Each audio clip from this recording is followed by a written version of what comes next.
મનોવિજ્ઞાનને વિજ્ઞાનનો દરજ્જો અપાવવામાં પ્રયોગ પદ્ધતિ એક્સપેરિમેન્ટલ મેથડનો ફાળો સૌથી મોટો છે.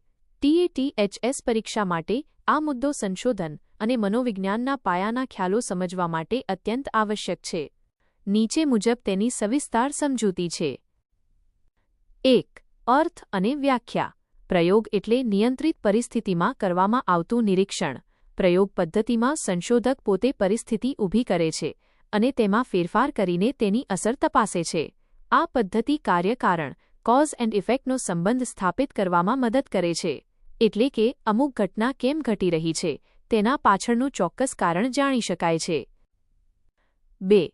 પ્રયોગના મુખ્ય ઘટકો ચલ વેરિયેબલ્સ. પ્રયોગ પદ્ધતિમાં ચલ જે બાબતમાં ફેરફાર થઈ શકે તે સૌથી મહત્વના છે. 1. સ્વતંત્ર ચલ ઇન્ડિપેન્ડન્ટ વેરિયેબલ IV પ્રયોગ કરતા જેમાં ફેરફાર કરે છે તે, જેમ કે કોઈ દવા કે શિક્ષણ પદ્ધતિ. 2. પરતંત્ર ચલ ડિપેન્ડન્ટ વેરિયેબલ DV જેની પર અસર તપાસવામાં આવે છે તે, જેમ કે દર્દીનું સ્વાસ્થ્ય કે વિદ્યાર્થીનું પરિણામ.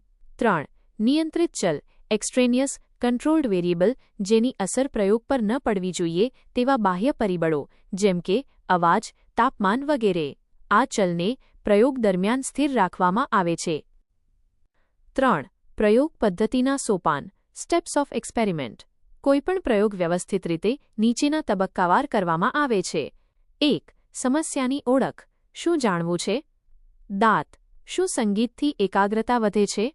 2. ઉત્કલ્પના હાઇપોથેસિસ પરિણામ વિશેનું પૂર્વ અનુમાન. 3. નમૂનાની પસંદગી સેમ્પલિંગ જેની પર પ્રયોગ કરવો છે તે વ્યક્તિઓનું જૂથ. 4. પ્રાયોગિક રચના સ્વતંત્ર ચલની રજૂઆત અને પરિણામનું માપન. 5. તારણ માહિતીનું વિશ્લેષણ કરીને અંતિમ નિર્ણય લેવો. 4. પ્રયોગ પદ્ધતિના ગુણો એડવાન્ટેજીસ. ચોકસાઈ અને વસ્તુલક્ષિતા. અહીં વ્યક્તિની પોતાની માન્યતાઓ નહીં પણ જે દેખાય છે તે જ પરિણામ નોંધાય છે. પુનરાવર્તન શક્ય. એક જ પ્રયોગ બીજી વાર કરીને પરિણામ ચકાસી શકાય છે.